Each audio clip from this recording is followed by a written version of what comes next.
होता है, बड़े होने की क्षमता है, समय पाकर के संगी पंचेंद्री उसमें से जीव निकलता है। ऐसे अंडे को जिस समय वह घोल के रूप में है उसमें जीवोत्पत्ति की पूर्ण क्षमता और संभावना रहती है। ऐसे किसी भी अंडे को हम शाकाहारी नहीं कह सकते हैं। अंडा खाने का मतलब है एक संगी पंचेंद्री जीव की हिंसा आपने की, और संकल्प पूर्वक हिंसा करने का बहुत बड़ा दोष है। अनजाने में कोई दोष लग जाए उस हिंसा का पाप है, लेकिन अलग तरह का है। जानबूझ करके किसी के लिए मारा गया उसका पाप अलग है। अपने खाने में नित्य प्रति यदि आपने उसे सम्मिलित किया तो और ही महापाप है। शहद अगली वस्तु है।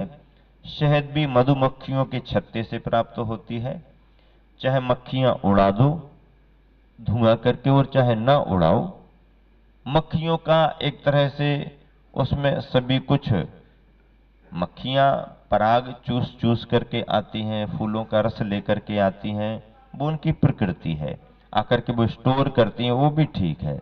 लेकिन जहां पर मक्खियां अपना घर बना करके रह रही हैं, उनके घर में जन्म और मरण अपने होते ही रहते हैं। और यदि मक्खियों का जन्म मरण हो रहा है तो वहां पर तो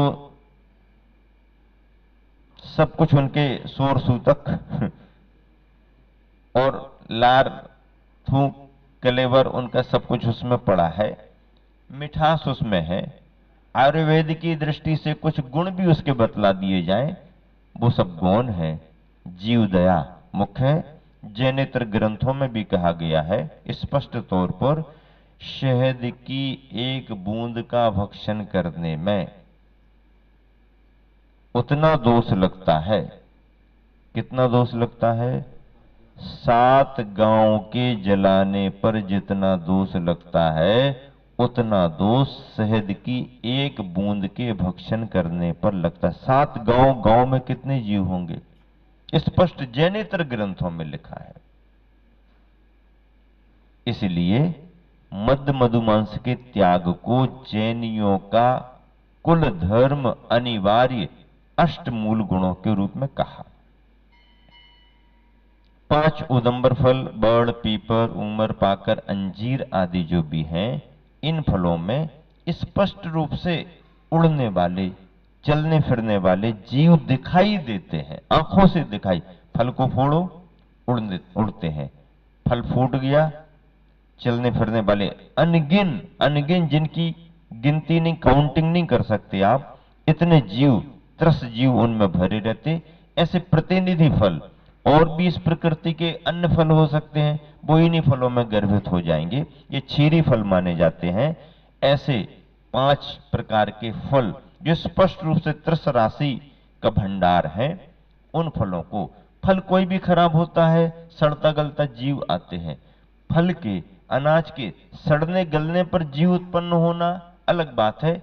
उसको यदि आप अलग कर देंगे, साफ सुथरा करेंगे, तो जीव रहित भी वो अनाज फल हो सकते हैं।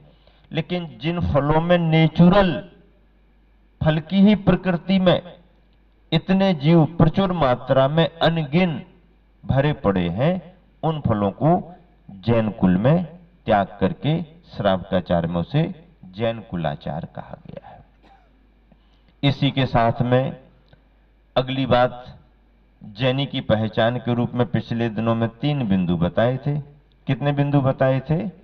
3 बिंदु बताए थे। रात्रि भोजन का त्याग, पानी छान करके पीना और नित्य प्रति देव दर्शन करना। पानी छान करके पीने का क्रम तो अब ऐसा है कि यदि घर में छान करके रख दिया तो पी लिया, और बार बार छानने की कोई जरूरत नहीं है, क्योंकि नियम पूरा हो गया। एक बार छान लिया, अब छान लिया यानी पानी छना ही रहेगा, ऐसा नहीं है। जैन ग्रंथ कहते हैं कि किसी भी पानी को आपने जिस समय छाना, तो पानी छनने के तुरंत 48 मिनट बाद, 1 मुहूर्त के बाद में नेचुरल ही अपने आप प्रकृति से अनछना हो जाएगा। 48 मिनट तक कोई बात नहीं। 2 घड़ी, एक घड़ी 24 मिनट की होती है, 2 घड़ी में 48 मिनट होते हैं। 48 मिनट को एक मुहूर्त कहा जाता है।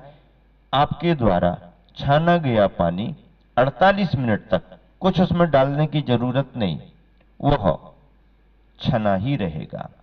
लेकिन जैसे ही 48 मिनट हुए, वह पानी स्वयं अपने आप अनछना हो जाएगा, उसमें वही जीवों की प्रकृति पुनः वापस आ जाएगी। तो पानी लंबे समय तक छने हुए रूप में मर्यादा का बना रहे, इसके लिए फिर क्या उपाय है? पानी को गर्म कर लो, पानी को गर्म करो। इसलिए हम मंदिरों में भगवान के अभिषेक में गर्म जल का उपयोग करते हैं। क्यों? क्योंकि गंधोदक फिर 3, 4, 5 घंटे तक रखा रहता है। लगभग मंदिरों में 12 बजे तक तो गंधोदक रखा ही रहता है।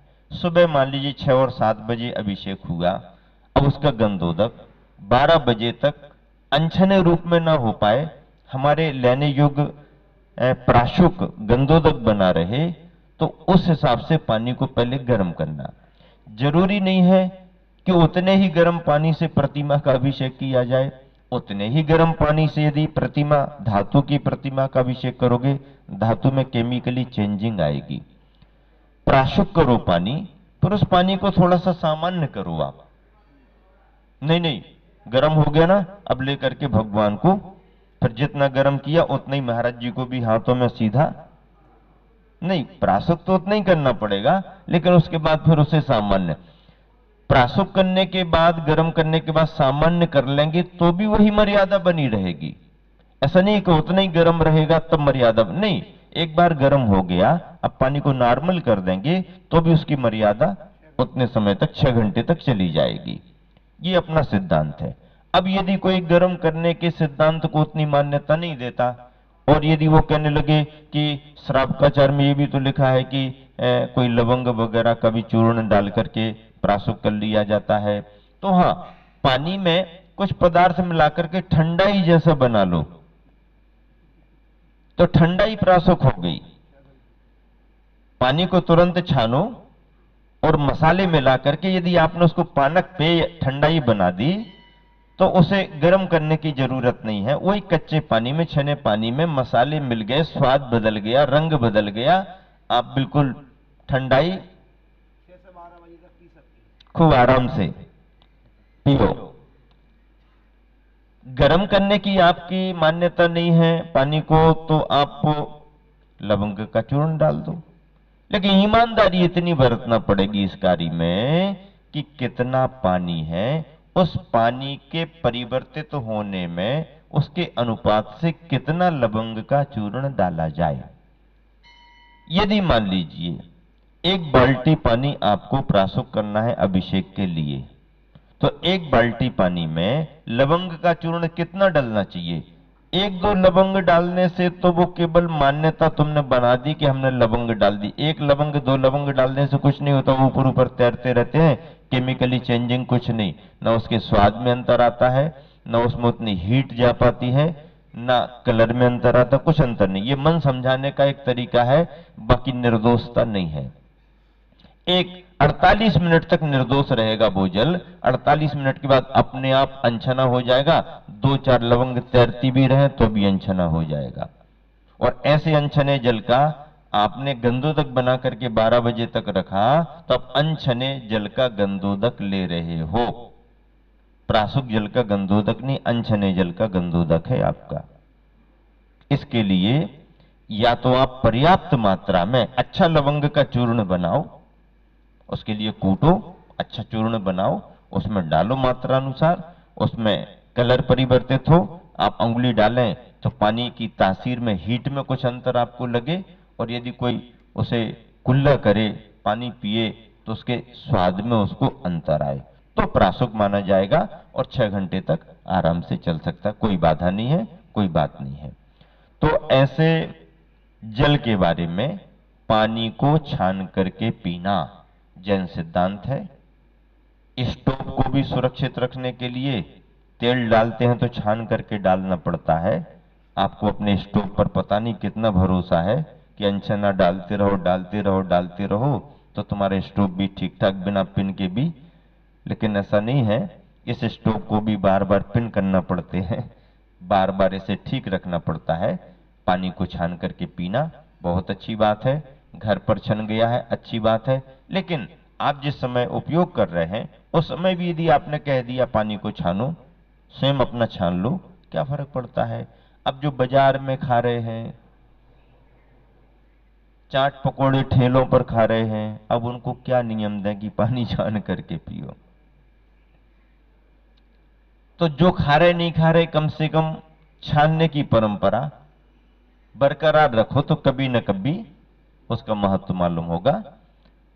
नित्य प्रति भगवान के दर्शन करना, दूरदर्शन तो बिना नियम लिए ही रोज बराबर नियम हो जाता है। नियम नहीं लिया किसी ने कि हम रोज दूरदर्शन देखेंगे, लेकिन फिर भी उसमें अंतराय कम आ पाते हैं व्यवधान नहीं आ पाते हैं, चलता रहता। तो यह तो भगवान के दर्शन का नियम लेने के बाद भी कई बार छूट जाता है और कई बार छोड़ भी देते हैं। व्यस्तता है तो धर्म के कार्य में ही तो कटौती करेंगे, बाकी घर गृहस्थी के काम में कटौती थोड़ी करेंगे। तो नित्य प्रति भगवान का दर्शन करना, पानी छान करके पीना और रात्रि भोजन का त्याग। भोजन का त्याग नहीं कराया भगवान ने, भोजन का त्याग नहीं कराया। भोजन करो, पर कब करो? भोजन करने करने के समय और जीवों की प्रकृति अलग अलग है। जो जीव रात में ही भ्रमण करते हैं और जो जीव जंगलों में रह करके वनचर की प्रकृति के होते हैं, उन्हें निशाचर कहा जाता है। उनकी आंखों में रेडियम होता है, उन्हें रात में बहुत अच्छे से दिखता है। आपकी आंखों में रेडियम नहीं है, आपको अंधेरे में दिखेगा नहीं। कुछ जानवर ऐसे होते हैं जिनकी आंखों में रेडियम होता है, वो जानवर रात में खूब अच्छे से घूमते फिरते हैं, देखते हैं। ऐसे जानवर शिकार करने के लिए, अपना उदर पोषण करने के लिए रात में निकलते हैं, खाते पीते हैं, उनका जीवन है, उनकी ये सुविधा है। आपको रात में घूमने फिरने की सुविधा नहीं है, आपको रात में खाने की कोई परमिशन नहीं है।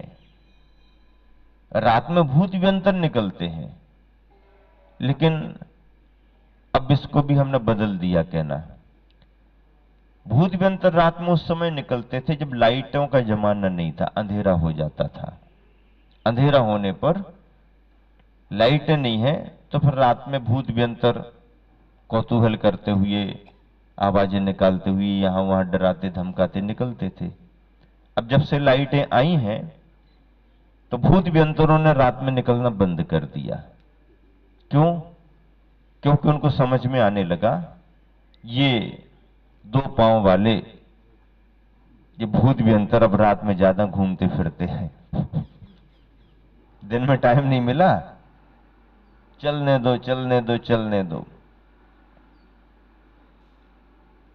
अब पब्लिक ही शमशान घाट में घूमने फिरने जाने लगी तो बेचारे वो रहे कहां पर? वो आके फिर तुम्हारे घरों में रहने लगे। पहले वो वहां रहते थे, तुम अपने घरों में रहते थे, अब घूमने फिरने सुबह देखो तो जा रहे हैं, शाम को देखो तो जा रहे हैं, दोपहर में भी कपल युगल स्कूलों को छोड़ छोड़ करके भाग रहे हैं। अब वो रहे कब वहां पर? तो उन्होंने समस्या देखी तो उन्होंने कहा कि भैया ठीक है फिर घरों में चलो। अब घरों में आने लगे तो तुम उल्टे परेशान होने लगे कि अब ये आ रहे वो आ रहे, ऐसा हो रहा वैसा हो रहा। अब तुम्ही ने तो उनके लिए उठा दिया, जगा दिया, रास्ता निकाल दिया। अब वो जब तुम्हारी तरफ आने लगे तो वैसा हो गया वैसा हो गया वैसा हो गया। जब लाइटें नहीं थी तो आदमी दिन दिन के काम करके शाम को फ्री हो जाता था, रात्रि विश्राम, बाहर निकलने का काम नहीं। और जब से लाइटें हो गई तो 12-1 बजे तक तो लगता ही नहीं कि रात हो गई। 12-1 बजे तक लगता ही नहीं कि रात हो गई। और अब सारे काम करके 10-11 बजे 12 बजे सोएगा। कई लोग तो 1-1 बजे सोते हैं उनके क्रम है चैनल के, इसके बाद इसके बाद इसके बाद इसके बाद इसके बाद, जब सब हो जाएंगे फिर उसके बाद वो सोएंगे। अब जब 12-1 बजे सोएंगे तो सुबह 5-6 बजे कौन क्लास में आएंगे? ये तो भाग्यवान है कि कम से कम सुबह 6 बजे यहाँ पर आकर के महाराज जी की क्लास अटेंड कर रहे हैं, सुन रहे हैं। 12-1 बजे सो करके 4 बजे 5 बजे कौन उठेगा? वो कहते हैं कि यहाँ 12-1 बजे सोते हैं, वहां रामदेव बाबा 4 बजे से उठाने लगते, उठो उठो उठो उठो उठो उठो उठो उठो, ऑक्सीजन लो ऑक्सीजन लो, है। और बोले हम 12-1 बजे सोते हैं, हम 8-9 बजे उठते हैं, तब तक पूरे देश की शुद्ध ऑक्सीजन तो यही खींच ले जाते हैं, हमें बचता क्या है? जब तक हमारे उठने का समय देखा उठ करके पूरी ऑक्सीजन खिंच गई, यहाँ तो हमें मिला ही नहीं कुछ, बचा ही नहीं कुछ। तो यहाँ देरी से सो पा रहे हो, वहां जल्दी उठो जल्दी उठो जल्दी उठो।